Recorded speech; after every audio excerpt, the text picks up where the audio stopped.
You, Mr. Chairman, and I just someone earlier said something about there's not a lot of young people up here. I would disagree with that, but I do want to speak directly to the young people that are here because it is important that we take a posture of fiscal responsibility because our parents' generation ruined it, and so I feel it's very ironic that one of my colleagues, who's part of the generation that spent so recklessly, would lecture us on what it means to be fiscally responsible.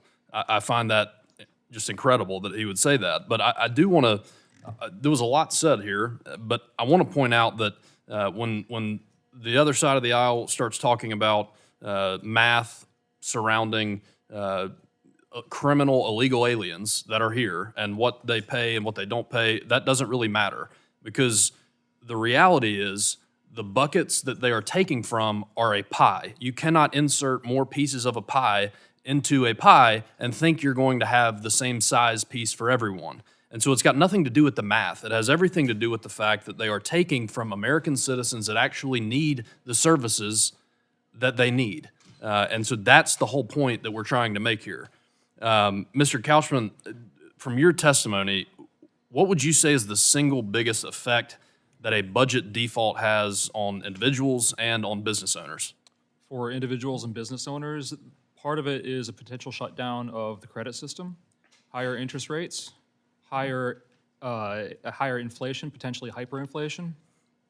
But it's beyond that. We could have security crises. We have more than 200,000 American troops throughout the world right now, and we could pull many of them home to save a buck, and you could have a discussion about grand strategy, but doing it suddenly could present some really serious challenges.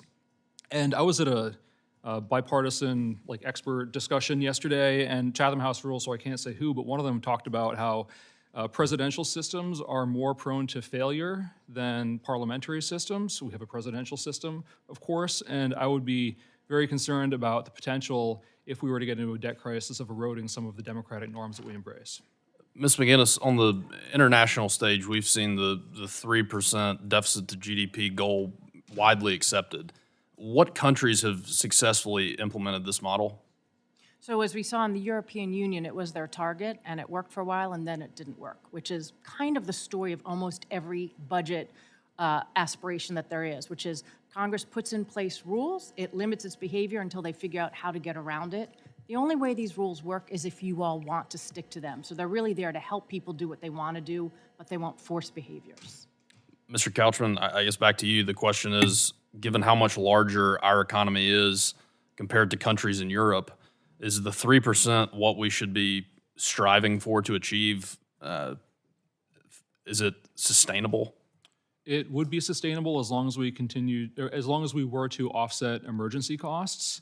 If we just add them to the credit card, then it's a different story. The resolution that is the subject of the hearing today talks about going to a 3% deficit to GDP target first, and then on towards full balance, which is ideally the thing to do. So 12 of my colleagues, my Democrat colleagues on this committee, were here when they last had the majority in 2022, and they passed the so-called Inflation Reduction Act, which I think is just mystifying to me that they would title it that. It's like a better example of what you should name that bill would be if there were a bill that raised the deficit by $1 trillion and we decided to name it the Lowering the Deficit Act. Because this may have been the single most damaging piece of legislation with a 10-year cost of an estimated $1 trillion for green new scams. And so in your opinion, yes or no, did the IRA ease inflation on rural communities? It did not. Did it ease inflation on the working class? It did not. And did it ease inflation on families that were trying to get a leg up? No, sir. Did it raise inflation on working families across the country? Not necessarily, because inflation is a compound of fiscal policy and what the Federal Reserve does along with that.